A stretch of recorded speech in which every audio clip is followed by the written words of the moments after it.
And during the month of June, we will be focusing on the character of Elijah.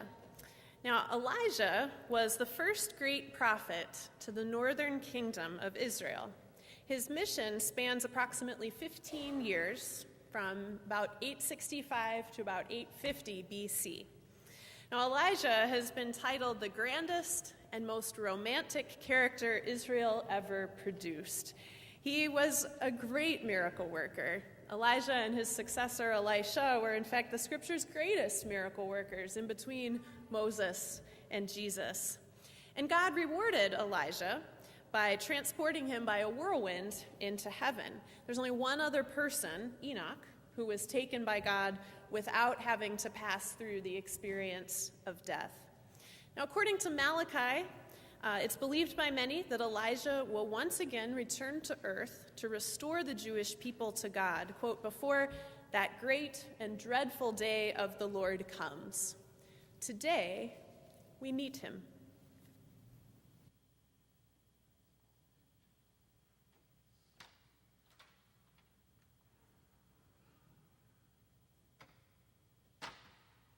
When King Ahab became ruler of the northern kingdom of Israel, he did more evil than any king before him.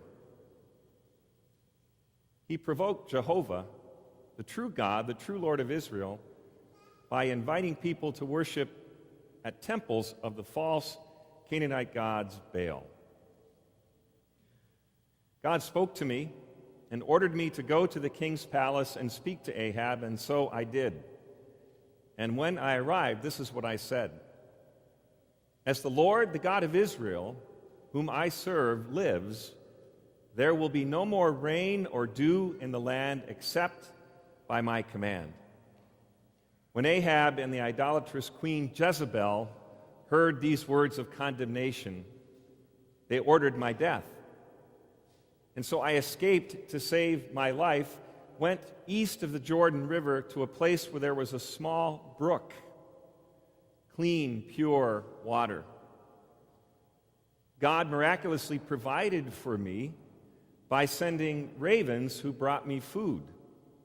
That, along with that pure, clean water at the brook, sustained me until the drought that I had predicted came to that region, and so I headed north from there to the region of Zarephath.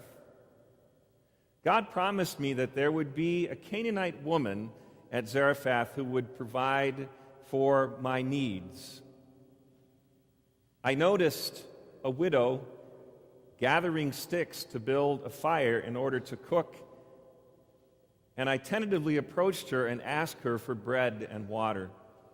She was reluctant to respond to my request because she had only enough food left for one more meal for herself and her son before both of them would face starvation. I told her if she would trust God, Jehovah, the God of Israel, that her bread and water would not run out. We shared a meal together, and I went to live with her and her son. And indeed, throughout the period of the drought, her flour did not run out, neither did her oil. Things went well for a long period of time until there was a catastrophe that no one could have predicted. The widow's son became ill and died, and for some reason, she thought that I was responsible for his death. "Why have you come to me?" she cried out. "Have you come to remind me of my sin and to kill my son?" I asked her for the body of her son. I picked him up, took him to an upper room, and laid him in bed. And I cried out, I prayed to God, "O God, O Jehovah, O true God of Israel, let this boy's life return to him." Miraculously, God caused breath to come back into that boy, and when I returned him to his mother, she was elated. She was ecstatic. "Now I know that you are from God. Now I know," she said, "that you are a true prophet and that your words are the words of Jehovah, the Lord, the God of Israel." 3 years later, the Lord commanded me to go back to King Ahab and to tell him that there would once again be water in the land. When I approached him, you can imagine his surprise to see me. He had sent servants to find me and to execute me, but had not been able to do so. And so he looked surprisedly and said, "Is that you, Elijah, you troubler of Israel?" I reminded Ahab that he, not I, had been a troubler of Israel by inviting the people to worship the false god Baal. And so I decided to issue a challenge to Ahab. I, the one true prophet of God, would face the 450 prophets of Baal and the 400 prophets who supped each day with Queen Jezebel. A total of 850 false prophets. We would meet on Mount Carmel, and the true God would emerge. I turned to the people and said, "You have to decide. No more waffling. You have to decide whom you will serve, whom you will worship. Will it be God, Jehovah, the true God of Israel? Or is God Baal, the one who answers in flames of fire? That God will be the true God." I invited those 850 prophets to cry out to Baal, and they did, and there was nothing. Day after day, night after night, they cried out to Baal, and Baal was silent. I couldn't help but goad them a little bit. Try harder. Perhaps Baal is asleep and needs to be aroused. Perhaps Baal is traveling and needs to be beckoned back. Perhaps Baal is distracted. Perhaps, and there was nothing. I gathered the people together at that point, and I began to reconstruct the altar of God. I placed 12 stones on the altar as a reminder to the people that they were yet a part of the tribes of God's kingdom. And then I ordered that everything be doused with water, everything. And I prayed to God, "O Lord God Jehovah, the true God, the one God of Israel, hear the prayers of your servant Elijah, who is following your commands. Answer my prayers for the people, so that their hearts will turn back to you."